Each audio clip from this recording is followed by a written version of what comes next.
Šodien laižam uz Rīgu un skaties jaunajā krustā.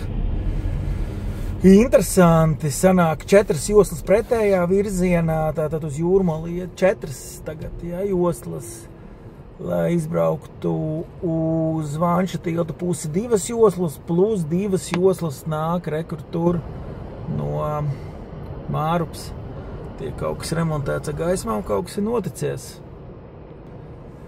Izbraukšana būtībā kā izbraukšana kā Āzijas valstīs, kā saka, kurš agresīvāks, tas izbrauc.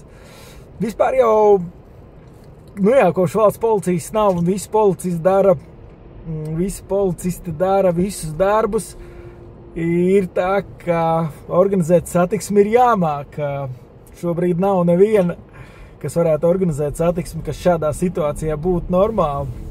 Interesants pēc tam uzvanīšu policistiem, kāpēc viņi nevada, bet viss uz tādu izbīli aiziet. Bet tikām pāri.